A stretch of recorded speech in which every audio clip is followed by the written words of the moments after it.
So, hi Nadia, welcome to Crushing On. How are you doing? Thank you for having me. I'm good.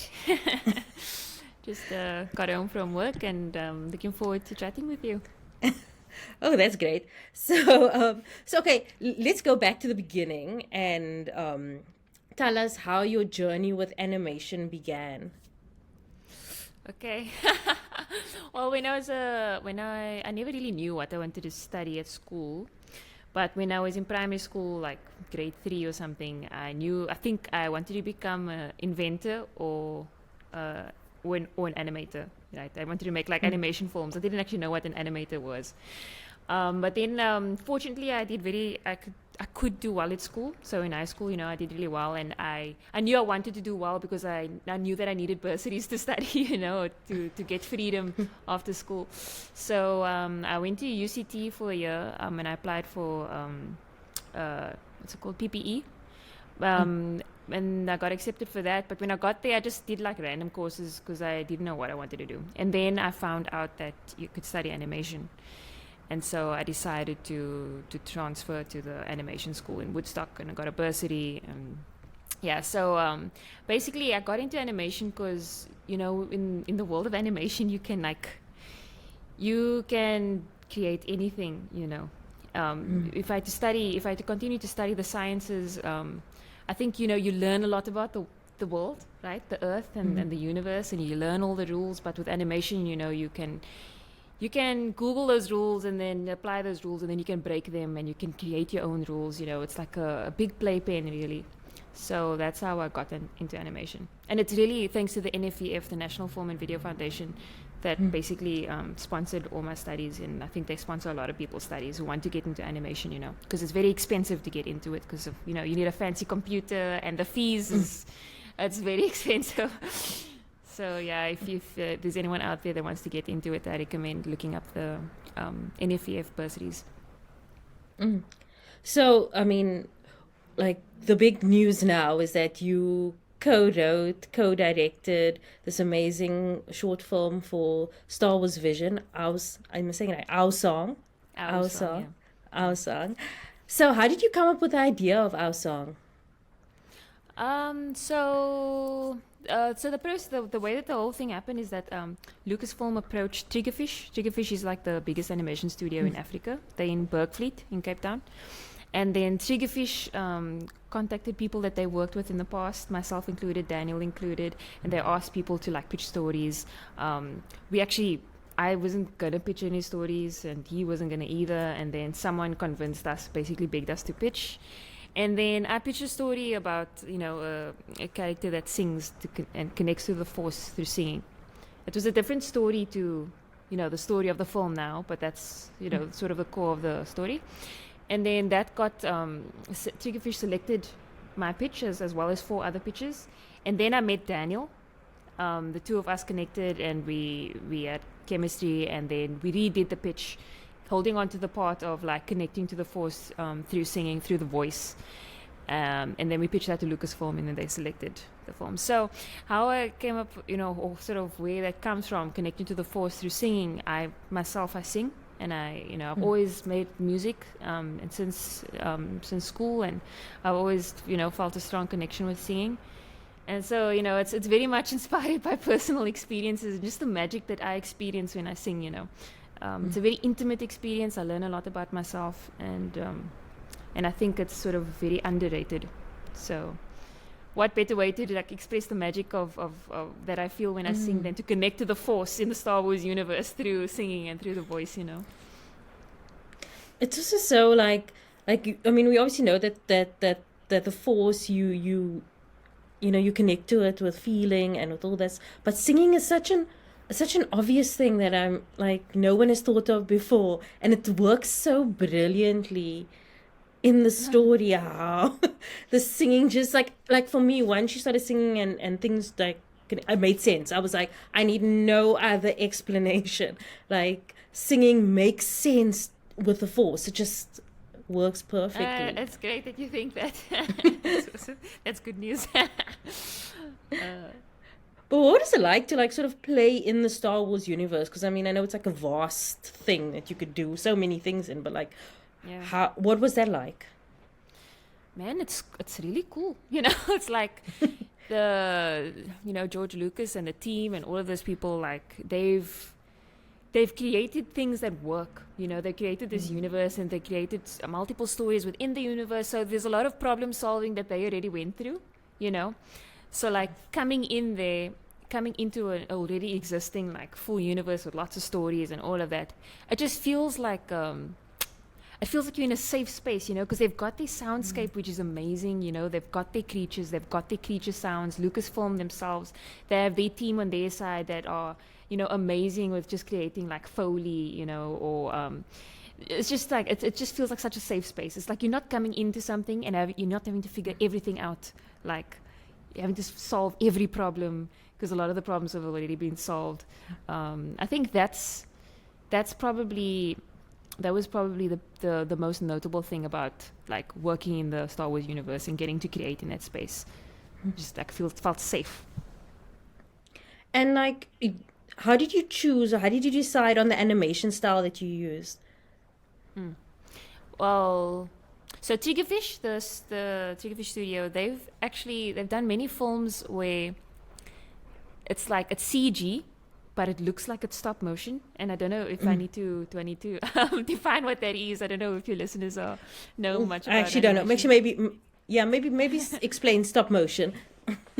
So stop motion animation is like Wallace and Gromit and maybe Takalani Sesame sort of sometimes. But it's like when you have real puppets or real like real things in real life that like animators will come and actually move with their hands, and they'll take a photo and then move and then take a photo. It's like it's real stuff in the real world, made with real materials, plastic and fabric and all of that stuff. So that's stop frame animation or stop motion. So it's like what our parents call like pop and cheese. So, like... Well, I think our parents call everything pop and cheese. But yeah. Sorry, go on. But so Triggerfish actually, that's as a studio, I think they're like over 20 years old, but they started out with making that kind of animation. They'd like make little clay manages and then move them, and then like take videos of that, and that's how they made animation in the past. But now what they do is they create animation, CG animation or computer graphics. It's all in the computer. Everything's done in the computer.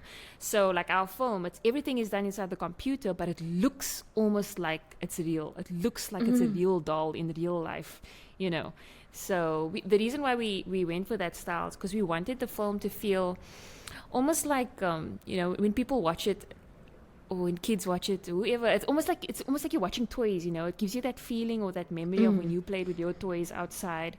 And so we wanted, because the design of the characters and the world, it's sort of like fantasy. It's like it's a little bit out there. We wanted to ground it by making the material of the characters feel real, like you could touch it. Like the ground and everything almost feels like you could go in and touch it, like it's something real. So that's why we went with that style. And I think I saw in one of your pictures or in one of your presentations of, those African dolls, like how that sort of influenced how our, yes, I was like, oh my gosh, it felt so much more real, like just seeing, your inspiration and what you. That's awesome. Yeah. That's awesome. So, not to make this about me, but like what resonated with me is like, no, please with make the it story about you, is that when I was watching it and I'm like, Au's father is so protective over her and like doesn't want her to sing or use her voice because he's more like he's scared of, because this is what he knows. And it just reminds me, like it resonated with me because I'm like, so many times our parents, they want to keep us, like they don't want us to use our voices because they think it'll get us into trouble or to do things that will sort of like, mess with how things are supposed to be. So for me, I don't know what my question is, but for me, I was just saying like, that's what like, I mean, obviously I'm not a child, but like as an adult, like watching this, I'm like, this is what I felt like immediately upon watching the film. Yeah, that's interesting. And look, I think that feeling is a universal feeling, but I think, the fact that you're mentioning it specifically, I think our parents there's a certain and I mean, I can only talk about this with you because we're both South Africans and maybe we come from like a similar-ish culture. But like, I think our parents is very much like believed in saying yes, boss. Like you don't speak out against authority. You don't break the rules. You just sort of you don't want to stick out too much. You want to be safe because being safe is like that's the goal point. That's like the goal, so the parents just want the kids to be safe. It's not about like, oh, you have a dream, you must go for your dream. Even for me, like, even if my mother would say, yes, if you have a dream, you must go for it, but as soon as it comes to like any kind of details, like, no, you mustn't do that, you mustn't go there, that's not for us, that's that's for them, that's rather stay safe. So like, I totally relate to what you're saying, and I think for our parents, or at least for my parents, it definitely comes from that kind of place. Yeah, I think, growing up, I mean, in apartheid and stuff like that, and, having to be scared all the time, I think it's fairly normal for them to kind of bring that out in the child. So, like, seeing how, like, you can imagine, like, for me, I was like, I imagine what her father must have lived through and have seen to make him so protective over her. Yeah. Exactly. And I think that's great. Like, the Star Wars universe is so big, but to create such a small, intimate story within the universe I think is a credit to the work you guys have done. Like, kudos to you guys. Yeah, thank you. I mean, that was important to us, it's just like, look, for us, when it comes to writing the story and how we did it and whatever, it might sound a bit airy-flairy, but like really the way it felt to us is like, we both saw Au in our mind, the cat, the little girl, and it's like, it's her story, and it was our jobs as writers, directors, it was our job just to just see her more and more clearly, like, what does she want to show the world, what does she want to say, what does she want to reveal to us. It's, that's how it felt for us making the film, and so I think that's how we were able to just center the story around her and her little story and her world, and not like get caught up in all the Star Wars things, because we had free reign, like Lucasfilm was very, they were very encouraging, and they really wanted us to just tell the story that we wanted to tell, so like, if you can imagine, if like someone's telling you, here's this awesome universe, and you can just like tell a story in the universe, like, and we want you to tell the story you want to tell. It's like, you could, you can do so much. But for us, I think we both saw Au early on, and so it was easy. It was sort of easier for us to just like tell her story, So, what do you want the audience to take away when watching the film? So Daniel and I actually have different answers for this, but for me, I really just, I want her like courage that she has, that she carries in the film. I want her courage to like just infect people a little bit, like if you watch people who watch the film, maybe afterwards you don't have to understand it or whatever, but you just feel like there's a slightly more openness in your heart, just a little bit of openness, and whether that's hope or courage or just like, it's almost like an appreciation for vulnerability, because like singing, and also she's a little girl, right, and then she's also singing, like it's something that's vulnerable, it's like when you sing out loud in front of people, most people will feel self-conscious or feel like, I mustn't sing, sing a tune, I mustn't be loud, I mustn't be, heard in that kind of special way. And I hope that her bravery and her courage to just do that leaves people feeling a little bit more, I don't know, just a little something. I think for Daniel, he really hopes that, with the film, it's this young voice that sort of heals the land, and a young voice that comes in and makes a big change. And I think he really wants that aspect of the film to hopefully inspire young people, to use their voices and speak out. So, tell me, why do you think that animation is an important tool for like African storytellers? Because in animation anything is possible. I think I obviously can't speak for Africa, and I can't speak for all Africans, and there's endless amounts of cultures and belief systems and languages, but I think there's something that and I mean, I don't know if I'm wrong about it, but something that I pick up on is that we've got a lot of, we've got a strong connection to spirit, and there's a lot of like mystical appreciation for that which is mystical, that which is beyond what you can see, that which is more poetic and not so literal. It's like, I think the value that we share, which isn't very Western, is that we don't need, everything doesn't have to make perfect sense. Like, you can like we have stories of like this, like of certain insects or certain birds or like certain mountain parts of the mountain that has like old stories, and there's an appreciation for that. We don't like, I don't think in general we don't like really shun that stuff and say, no, that's wrong or that's stupid. There's still like a persistent a value for holding on to things that seem bigger than us or seem magical.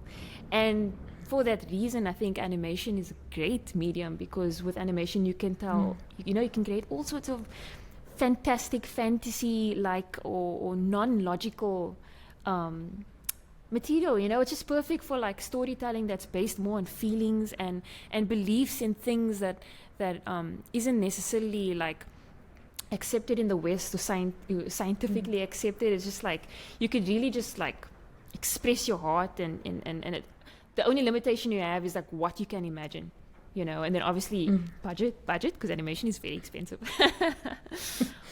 But yeah, that's why I think it's a great medium for us.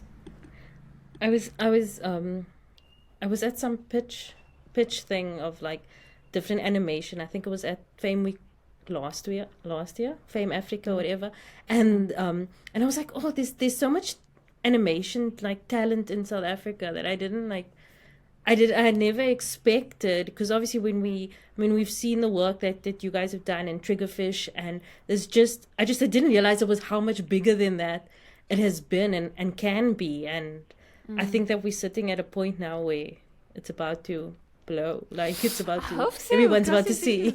Yeah, I think, like when I studied animation, I think it was 10 years ago, like it was, there were like less than 5 like people of color in the class, I think. But around about, it was a very low number, But now if I go back to the school, it's like, it's so diverse. And also in there's a school in Johannesburg as well that like the diversity in animation has increased so much, and there's so many young people now that of all sorts. It's not just it's different cultures, different cultural backgrounds that's creating in the animation space. So it's very exciting. I really hope that these artists can get financial support and I hope so, because Triggerfish just finished these 10 films. It's called Kizazi Moto, where it's like, it's for Disney Plus, and it's 10 films all created by African directors and storytellers and whatever.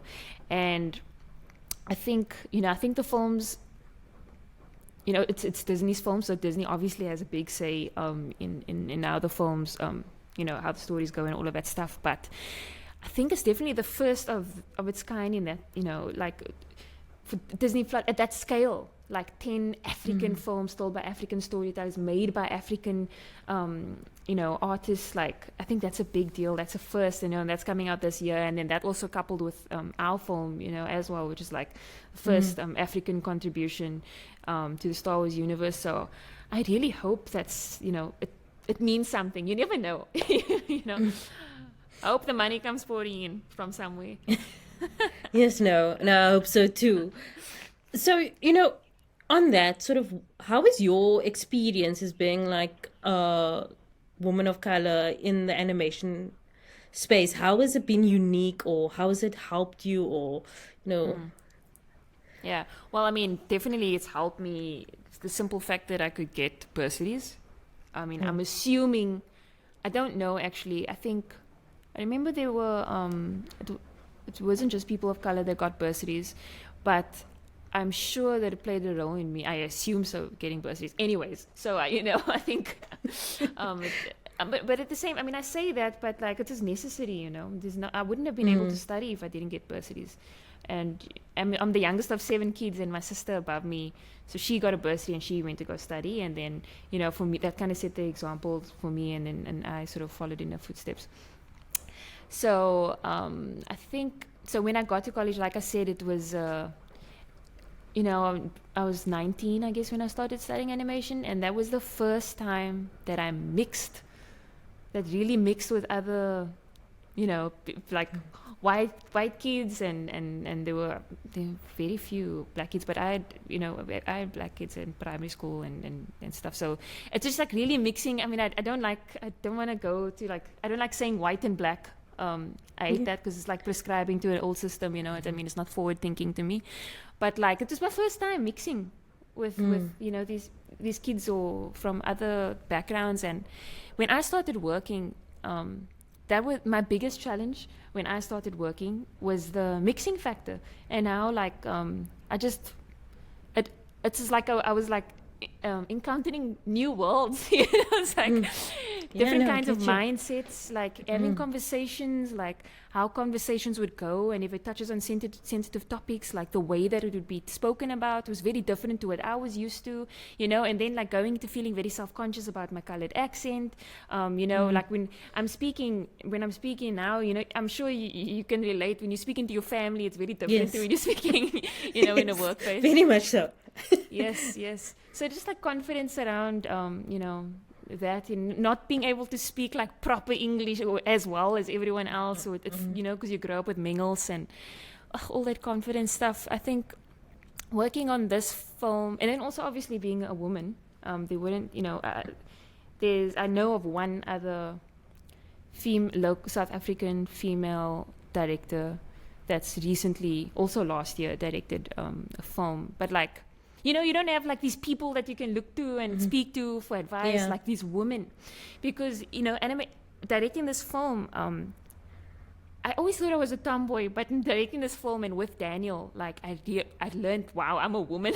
Like the way I think about things, or the way I would reach, you know, conclusions is so different to how he would reach conclusions. Is so different to like how other like senior male artists in the production would reach conclusions.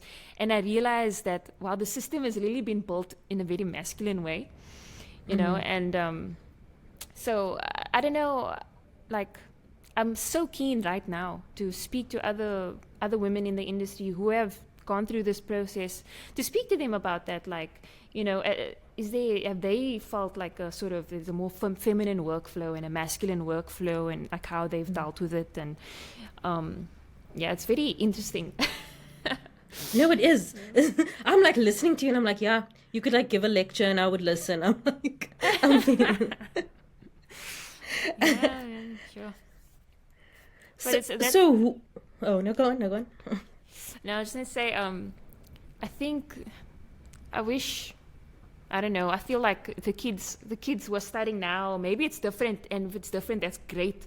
But like, just like, if people to speak to them and like speak about the fact that, you know, if you know your accent, and don't feel, you know, bad about your accent, or like just sort of speak about those sorts of things, you know. There's like a lot of like subtle things that I think so-called previously disadvantaged people, well, not so-called, it's true, I just find it difficult sometimes to talk about these things, especially now I'm talking from someone who comes from where I come from, so now maybe I should be more comfortable saying these things, you know. I don't have to be too political about it, but like, you know, these things that we experience when you go out and into the working world, and depending who you're mixing with and what cultures you're mixing with, it can be so foreign, you know. No, definitely. Yeah, you just gotta learn it. Like you learn so much. But anyways.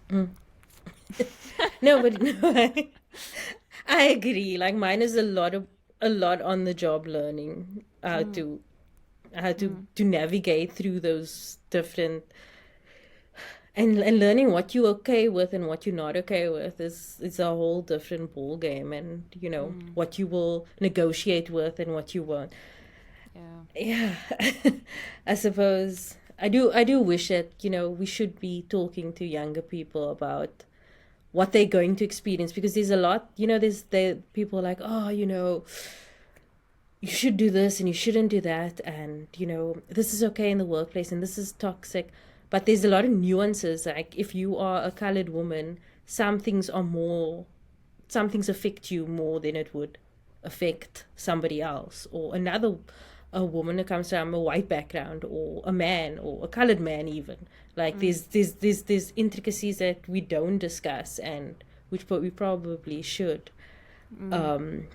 Yeah, and like talking about them would probably, it's just like unnecessary sort of things that happen, or like when sort of like things that end up in flames because you're holding something in for so long, or you're holding onto a certain frustration for so long, simply because nobody talks about it. I think just having spaces where we can just talk about this stuff like helps the emotions sort of spill out, so that it doesn't like all like infect your career. It doesn't like result in something like some sort of unfortunate thing that happens that didn't need to happen if you just like had people to speak about it with, people who understand.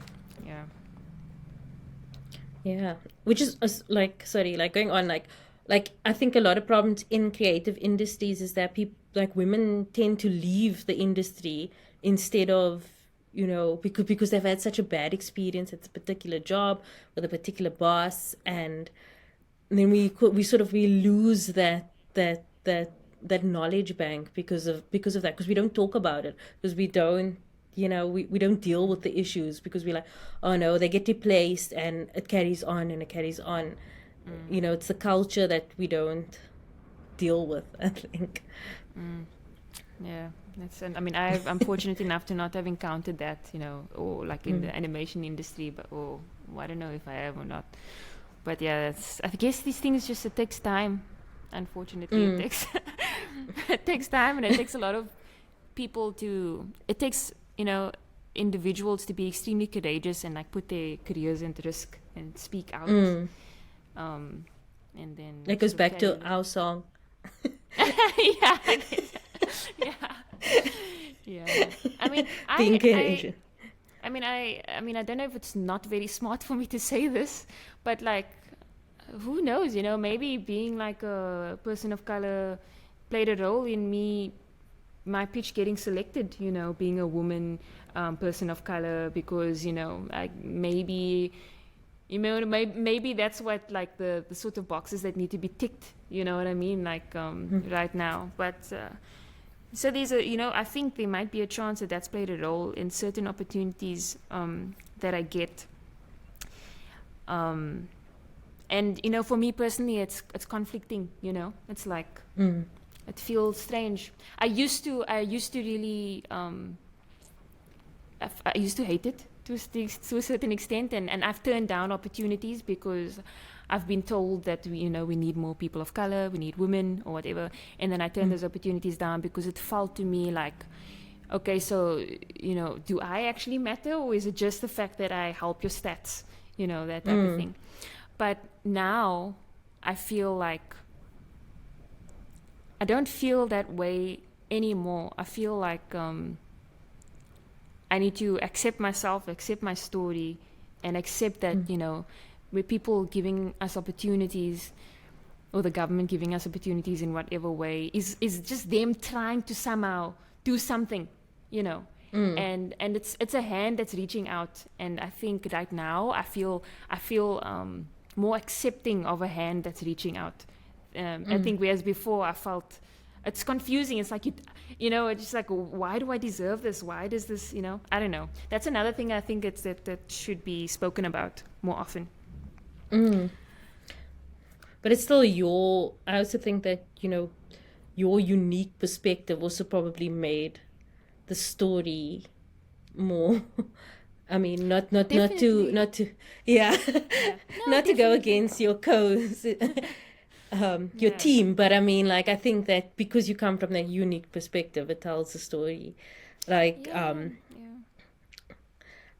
like I have a habit, after I watch something, I look it up, whatever, on Letterboxd, and I was looking up our song on Letterboxd, and so many people were talking about like how it just made them feel like it was like the feeling that they felt when they watched it, and how, you know, how it was their favorite out of the series and stuff like that. And I was like, this is universal. This is, you know, in different languages. This is a people like this. It meant something to people because of, and it could, and very well could be your perspective coming in, you know, no matter how you got the opportunity, no matter how you were chosen, you know, what your perspective helped people across the world access emotions, access thoughts, and, you know, feel some sort of way. Yeah, that's pretty crazy. Like, honestly, that's just like the biggest privilege, you know. I'm so grateful for that. And that is and the thing that you're talking about, like, that is probably the single biggest thing that can help with insecurity. It's like, okay, like, we getting this opportunity to, you know, both Daniel and myself, this is our first experience directing at this scale. I mean, I've directed like a student short film, or I've directed like smaller videos for businesses and stuff, you know, but like directing a film at this scale is something else, you know. So for both of us, I'm sure both of us had a bit of imposter syndrome, you know. But like, when you get an opportunity that has a huge responsibility, it becomes bigger than your insecurities, you know. It's not about you anymore. It's about like, it's just about like, people are saying, look, we feel like you could handle this responsibility. Can you please take it? You know? And then it's just like, you know, I think that for me, that helps me so much, just like get past my insecurities, because then it's not so much about me. It's like, look, here's a responsibility. This is something that could potentially touch a lot of hearts, you know. Even if it's like, if this touches 3 hearts, holy crap, this is a big responsibility, you know. It's like, it like I can do this and die the next day, and knowing that, okay, I did a good thing, you know, just make 3 people smile, you know, or something like that. Like, so then if that type of thing definitely helps one overcome the insecurities. Yeah. So, okay, I'm gonna wrap it up, but I'm gonna ask you this. This might sound like completely out of left field, but this is the question we ask everybody. So but who was your first celebrity crush? Yo, hectic.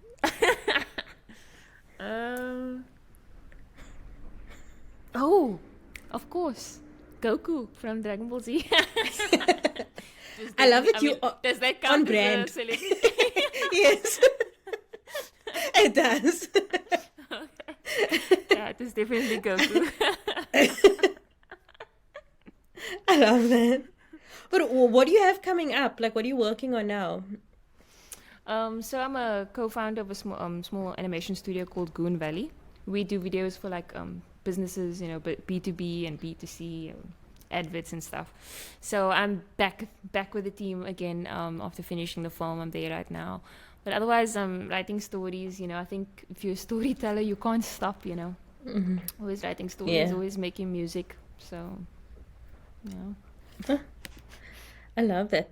Thank you so much for joining us, Nadia. It was amazing meeting you. Thank you so much for having me and letting me blabber along. And thank you for watching the film and like letting me know how you felt about it. You know, it's really, thank you so much. It's really valuable. Yeah, so it's on Disney Plus now.